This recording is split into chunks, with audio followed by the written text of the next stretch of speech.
So we're back talking to Kenneth about how you started a factory. How do you start a factory? Very naively. So originally, we didn't think we were going to start a factory. We basically wanted to sell robots to existing factories, right? So we were, building technology, mostly software that controlled these off-the-shelf robots to try to make them more useful for higher varieties of tasks. And so we started talking to these manufacturers, and ultimately we came away kind of convinced that it would be a much bigger impact if we were able to own the stack end to end, right? Like from when the customer first talks to the factory all the way to the step where they receive their parts. There's a lot of low-hanging fruit where you can build technology and make every step of that faster. And it felt like that was a bigger opportunity than trying to rent out robots to these really old manufacturers that were still doing things in pen and paper. So it seems pretty simple in theory, obviously, but you basically just described beginning and final solution to a problem that you're trying to solve. But there are probably a few little barriers along the way. Okay. For the customer, but also even for the manufacturer, two different entities that are supposed to be meeting us. Yeah. What were the barriers that you found on each side? I think one of the biggest barriers really starts at kind of the quoting process, right? The typical way you buy parts from a manufacturer today is through email, right? So you shoot over a file through email. An engineer on the manufacturer side has to get time available to review your part. And this process can take anywhere from, hours to multiple days to, a lot of times, like, they just never respond to you, right? How do you actually respond to every customer that needs a quote, right? And so on the manufacturer side, the barrier is that they just don't have enough people to kind of triage all these different quote requests. And the answer really is to use technology, right? So then you finally decide you're going to build a factory. Yeah. You've identified this problem and you're like, all right, we're going to do it. Bring us from that idea to where we sit today. Really, we knew we wanted to do weldments, and we needed to own the inputs into those weldments, be able to produce them in-house ourselves, right? Because when you're building an assembly, you can only go as fast as like the slowest part that's going into the assembly, right? And so even if you have a whole team of welders, but it takes you a week to get the actual metal parts that are the input into the assembly, then you're going at the speed of whoever's making those parts. So we decided that we would make sure that we can make the input parts ourselves. How did you arrive at specifically weldments? Yeah, talking to engineers, right? So like we're trying to sell these robot systems. We were talking to manufacturers and asking them, what their problems were. But when we decided to become a manufacturer, first we had to find an idea, like what are we going to make? What service are we going to provide? We started talking to engineers, mostly engineers at hardware startups, asking them, hey, what slows you down? Like what is really keeping you from being able to build the things you need to be built? And really kind of assemblies in general were this kind of topic that came up very often, right? It's like you can get the individual components and certain slices of that are faster than others, right? So like easier to get sheet metal parts than machine parts.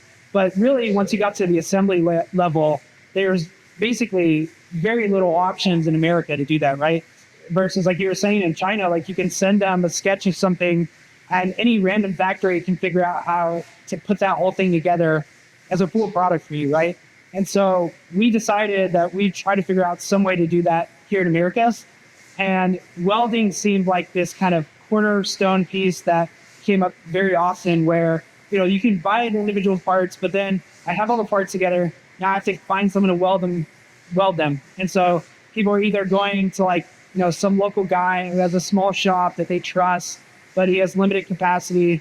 Or really if they get to a level where, hey, we need to make a lot of these, they're starting to talk to contract manufacturers, but these people, want $1 million+ kind of POs to get going. But if you're the guy who, I'm making 50 of this thing a month and they need to get welded together, your only options really here is like you bring that in internally, right? You hire a welder, you basically, get the space and you do kind of the final welding, assembly, et cetera, yourself if you want to do it here, right? There's not really a lot of options. And so we decided that welding would be this really cool piece of the puzzle where if we could let engineers do that, they could build a lot more interesting things really quickly. So it's going to be welding. Take us through the journey of how you thought you were going to attack the problem of welding. So back to being naive, we were like, okay, there's a welder shortage. The reason why people can't get welding done is because there's just not enough welders. Robots are the answer, right? We really discovered really fast, like, there's a lot more that goes into welding than just laying the bead, right? And there's a lot of other things you can do to either make existing welders faster or to make more complicated weldments easier to do. What's the fastest way a customer can give us a file? We just get them the welder thing to them, and we'll do that. And really, it's human welders at first, right? And so now really the idea is like you build the software where it's easy to actually get the quote on the weldment, and then also build software for the welders themselves so they can more easily create, high mix weldments.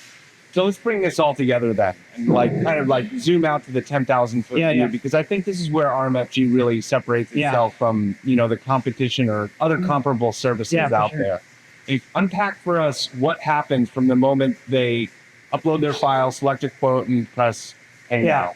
Yeah, I mean, I think the ultimate end state is like we have a service where you can upload a set file of something as complicated as like a full robot.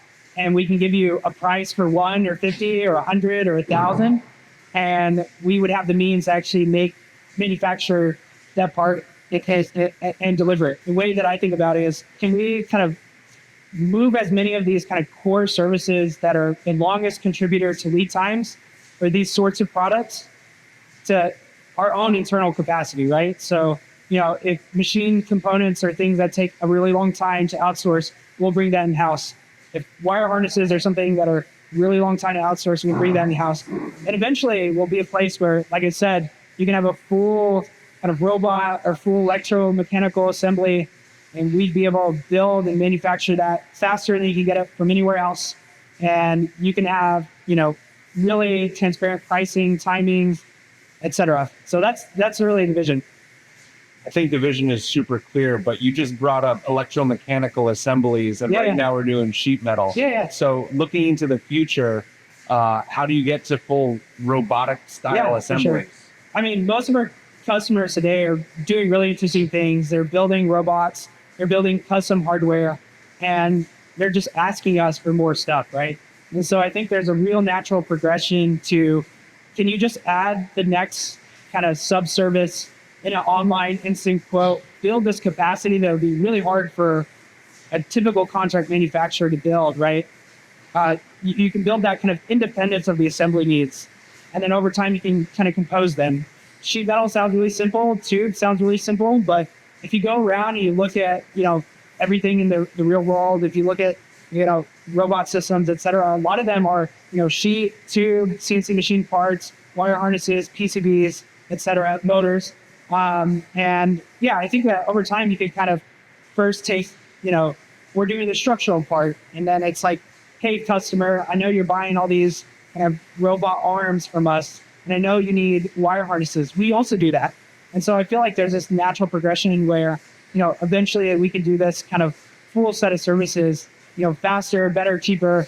China already does this, right? Like you can go to China and you can get a full product made, but the differentiator there is that you have this like huge network of sub-suppliers, right? So if you are the guy who's I'm gonna make the e-bike or whatever, right?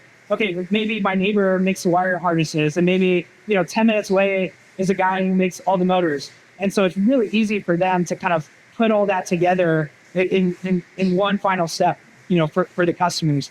But in America, like we just don't have this like huge base of all these people that can really quickly make each of these subcomponents. And so I think if you're trying to compete there, it's necessary that you have to do as much of the long contributors lead time in-house. That actually really bridges the gap quite well, especially for me, because I did also make an e-bike in China, and it was exactly as you described. And we haven't even spoken about that before, but you're spot on. This supplier is right here, that supplier is right there. We could hit 3 in a day, and I could visit every single sub-supplier in 1 week when I was there. I actually did that. And it's astonishing and frustrating because that just doesn't exist here. And so if we're going to even start putting the whole stack under one house and starting with a minimum capability, at least structural items, and then layering in the next thing, which would be the mechanical, right? motors, wiring harnesses, PCB boards, Yep. and then the sky's the limit from there. Yeah. I think that's fantastic. For sure. So continuing with this theme of adding in another process, another service, another capability under this roof, what comes next? Laser cut tube. So, we basically just listen to our customers, like, what do you guys need next? And then what can help us build more complicated assemblies? And so a lot of our customers want laser cut tubes. And I think if you walk around, you'll see, so much stuff out there is just laser cut tube and sheet metal kind of welded together. So that should be coming pretty soon. I think it's going to be probably within the next 2 months. So at the end of the day, we're talking about a whole new vision for manufacturing in America. It's the 21st century. We've already talked about some crazy tools, and some members of the audience might be like, wow, I didn't even know that was capable, or it seems so foreign to me. What is your vision for how that comes together? Because, spoiler alert, you write the code for this stuff for sure. and bring it all together. Yeah. I mean, I think humans are kind of the biggest bottleneck in the flow today, right? And often it's like a human needs to do some job at a computer, and that takes a long time, right? So like you can kind of give engineers a superpower where they can iterate faster, they can make designs that are more manufacturable. And the more of these services that we can keep in-house and the more technology we can build, the more cool stuff we can do at the assembly level. So you said something in there, giving your operators a superpower. Yeah. And I want to be clear about this because some people are thinking, oh my God, they're going to replace all the workers with software and leverage technology and get the workers out of there. Yeah. And we know that's not the case. We're a small company today and we already have 9 employees. Yeah. Speak about that interface between technology and and manufacturing, because just below the surface thing that we have to solve in this current climate of not being able to produce stuff is that there is a lack of humans that need to do human tasks. Yeah, for sure. Yeah, I think one is like, if you have greater output per person, you make more money. If you have more money, you can invest in better machines, you can invest in better services, you can invest in paying your people more, right? And so like using technology allows us to actually get more out of each person in our facility, right? So we have software that makes the laser machine incredibly easy to run. And so we don't have to hire the guy who has 3 or 4 years of experience and he does a better job than second shift or whatever. The software can do that, right? And then instead, it's about finding people who are a good culture fit, who actually are smart and motivated. And I think in general, like very, very pro people on. Well, we're already seeing that here. Yeah. If you remove you and I from the equation, the average age of the employee here is what? Probably at 23, something like that. Yeah. Exactly. So how much experience could they have? Exactly. They have the will, they have the desire, they have the intellect to do it, of course. But we've also, through the use of this technology, lower the barrier to entry to get people in the door, working on stuff, producing good stuff, and providing growth in more than just the bottom line of the company. Yeah, for sure. The mission here is many-fold. Obviously, we have to stay laser focused on keeping the doors open, keeping our customers happy. Yeah. But the grand vision is going to require a grand push from a lot of people. Yeah. And even from our competitors to create this a viable market where people naturally go, I want to make this thing. Let me not call China first. Thanks for unpacking this a little bit for me. Yeah. I'm new here, so I'm learning too, and we're sharing with the audience. We're going to keep these videos coming, and leave a comment in the comment section below. Let us know what you want to know, and we'll happily unpack it. It's really exciting to be here and watch developments. Literally, I had 1 full week of work so far last week. Today's Monday, and there's already been major changes. We got new equipment arriving today or tomorrow. Another big piece of equipment, a tube laser that should be here in less than 2 months. Yep. So big changes around here, and we're going to keep unpacking it for all of you at home. So like, share, subscribe, all that other stuff. It really helps, and it is the least and most that you can do at this point, aside from uploading your files and letting us make your stuff. Yeah. Cool. Thanks, man.